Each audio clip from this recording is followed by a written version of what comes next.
This is Marketing Jam, a podcast featuring the brightest minds in Canadian marketing. So tell us your name and your role at the company you work at. Yeah, I'm Fatima Zaidi. I'm the Vice President of Business Development at communications agency 88. And like I just mentioned to you prior to the cameras rolling, our unique selling proposition is that we are the only agency in Canada that specializes in tech startup marketing and marketing to small businesses. That's amazing. So tell me some of the clients that maybe we might know or we should know. Well, we work with a ton of cool startup clients like Foodora, the food delivery app, and Lyft, the car sharing company. We also work with big corporate companies like TELUS, Sony, YP, mainly with their tech innovation teams. And it's funny because we're also known, like we were talking about this, we're known as an agency to do very controversial marketing campaigns, internal marketing campaigns. For example, we launched TIFF-Bot, which is one of the first bots built in Canada for the Toronto Film Festival. We just did our presentation on that at DX3. We also launched Agency or Porn, which is an online game where you have to decipher whether the name of something is the name of an adult film or the name of an agency. Very addictive, but if anyone does plan on playing it, there are sound effects, so put it on mute. And then just a ton of cool campaigns like that, like for Foodora for Valentine's Day, we partnered with Durex and sent anyone who ordered from Foodora a package from Durex with, condoms and lube with a little note saying Happy Valentine's Day, love Foodora and Durex. So things that get people talking, gimmicky PR stunts, that's definitely our forte. That's amazing. So clients right across the country? Yeah, we're national across Canada. Yeah, anyone in America? I mean, we work with companies like Sony, which obviously have an LA branch as well. I mean, the thing with us is we focus on three core offerings, PR, digital marketing, and design. Cool. For digital marketing and design, we can take clients from anywhere in the world. It doesn't make a difference. But PR is all relationships based. It's all about who you know on the ground. So we don't do US media relations. We only do Canada because we really own the space and we really own those relationships. Have you been to the TELUS innovation space in their new? They're our clients. Yeah, in the Garden building. Yeah, I definitely have. So we do the PR for the Canadian Startup Awards. Oh, cool. So every year, that's actually one of the rooms that it's housed in. Yeah.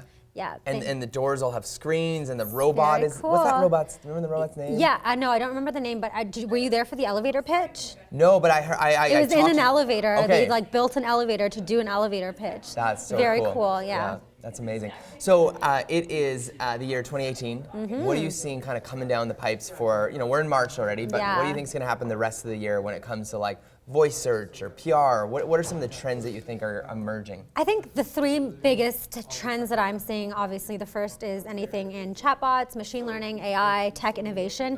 Toronto has literally become the hotbed of innovation, really powerhouse. I think that's multiple things. I think it's a combination of top tech talent supported by government, institutional, and venture capital support.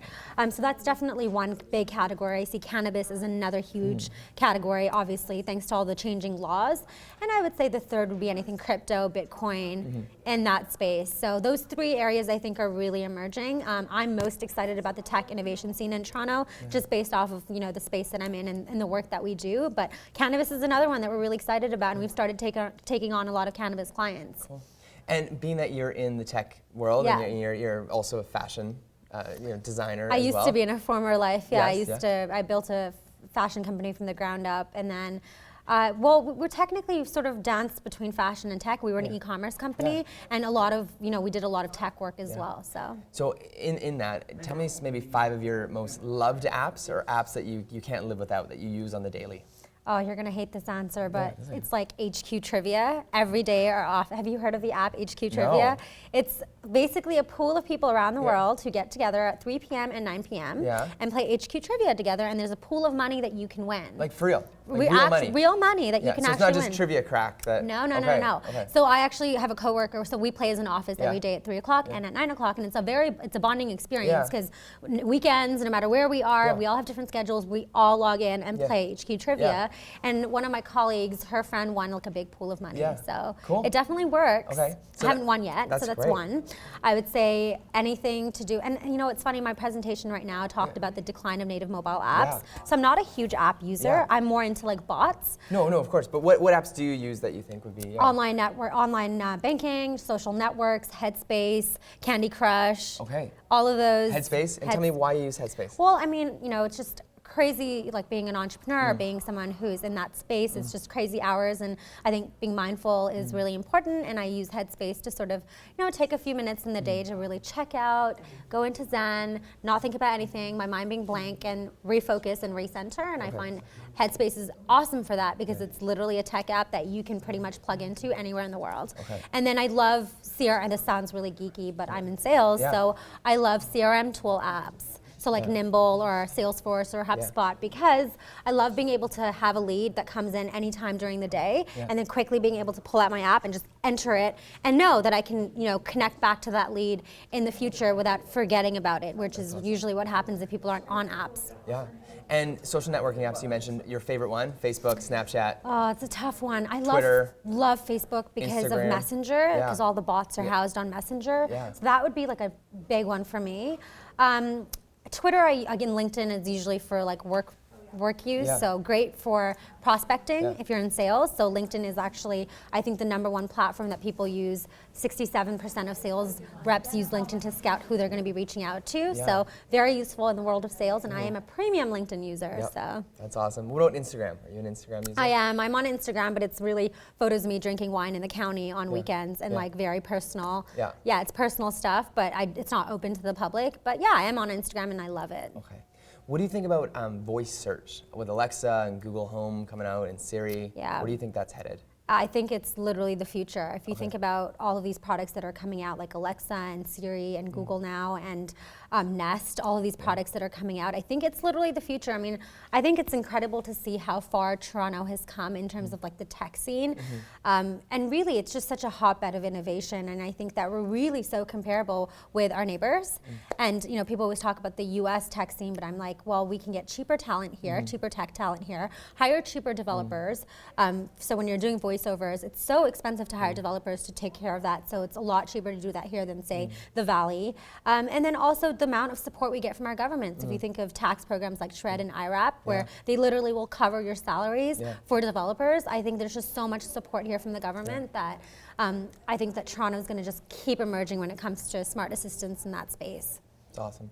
And someone who sees where you are right now and the position you have, what sort of advice would you give to someone who's saying, I want to be like you and look where you've gone?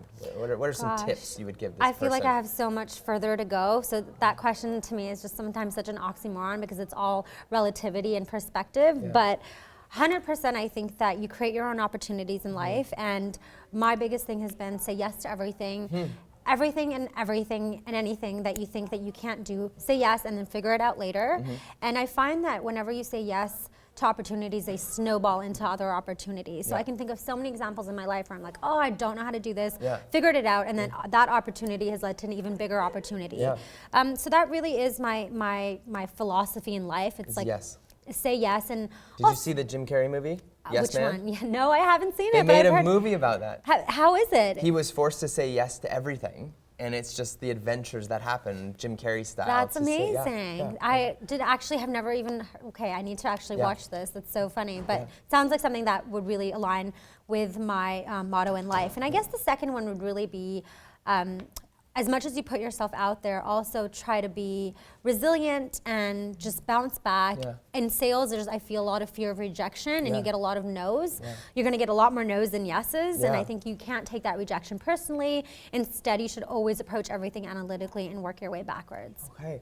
So when it comes to that, and you're getting all this rejection, what centers you or anchors you to know that you don't have to take it personally? I mean, there's a couple things. If you think about, like, I listen to a lot of podcasts, like how I built this podcast, which is like all these successful entrepreneurs sharing their journey. And the one thing that bonds all entrepreneurs who are successful is that they literally built multiple companies that failed before. Persistence is key. It's creating the odds, and it's all about alignment and creating the odds. Putting yourself out there as many times as you possibly can, and then eventually one time will stick. And that sort of philosophy goes into like every aspect of life. You're literally going to hear a million no's, and then that one yes will snowball into other smaller and bigger opportunities. So you just never know when a door is going to open for you, and I think that you have to create situations and opportunities for yourself where you're in the right place at the right time. What makes someone persistent? Well, I mean, it's battling the fear of rejection. I think it's like knowing that it's okay to hear a no, but knowing that there's like a longer plan, and there's a longer game to be played. I think that's definitely one. Resilience is another one where it's like you can't, and it's hard not to take things personally. I mean, I get it. I take things personally all the time, but crying over it for a couple hours and then bouncing back and being really laser focused on what your end goal is. And then also just reminding yourself that, you know, commanding your ducks into a line takes more work than simply commanding them. You have to work persistently with an end goal to hit your targets. That's awesome. Yeah.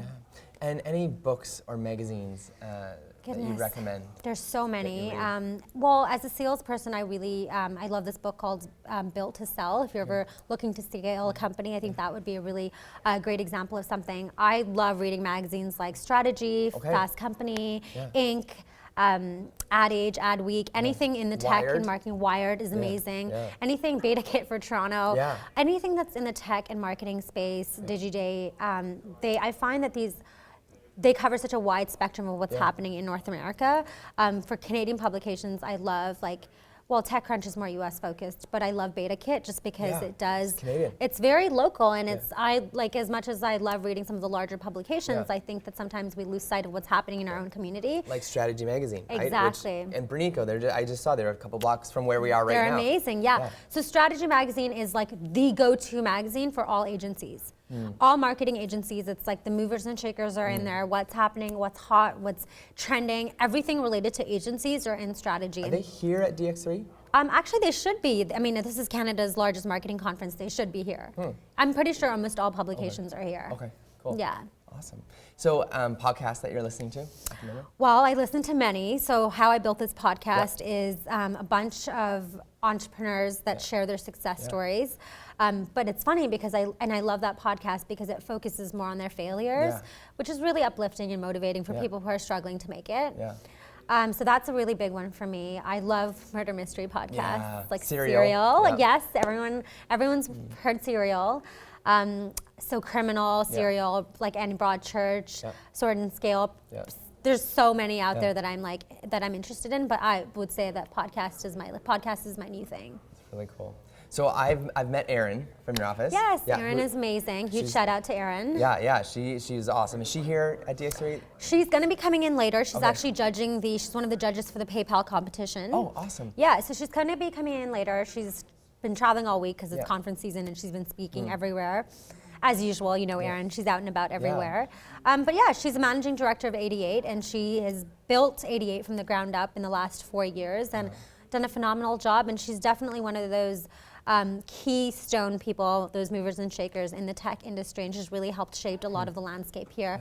Used to run Beta Kit in a former life, also ran Sprouter, and then joined 88.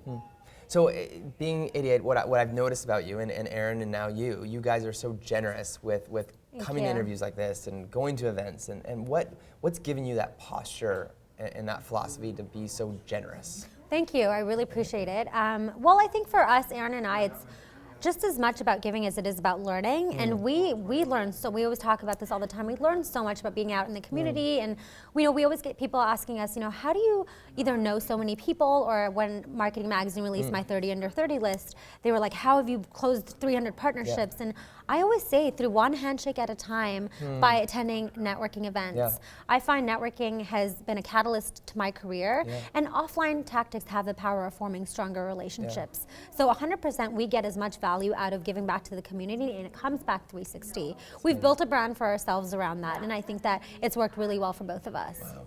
So I need to ask, just the way you stand, your posture, your confidence, when the phone's away and everything's quiet and you're done all your meetings, you've gone back from that networking meeting, what gives you your identity? Like what gives you purpose, and who tells you, what's that voice in your head that tells you who you are?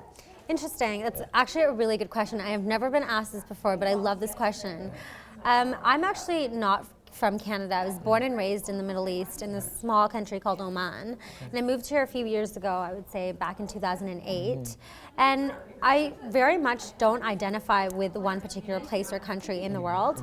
I am a third culture kid, so I'm an expat. And I would say that the one thing that really I feel connected to is traveling and literally going to different places all the time. And that's one of the great things about working for a startup is you can pretty much take off whenever. You work remotely, you have your own, or you're in charge of your own schedule. And I would say traveling is what really centers me, and you know, that's my identity, is going to different places and meeting new people. And when you do that, it's that you're part of a global community, and that's kind of you're part of the greater human race, humankind. Exactly, and it's like you can talk to people from all walks of life. You can identify with different cultures.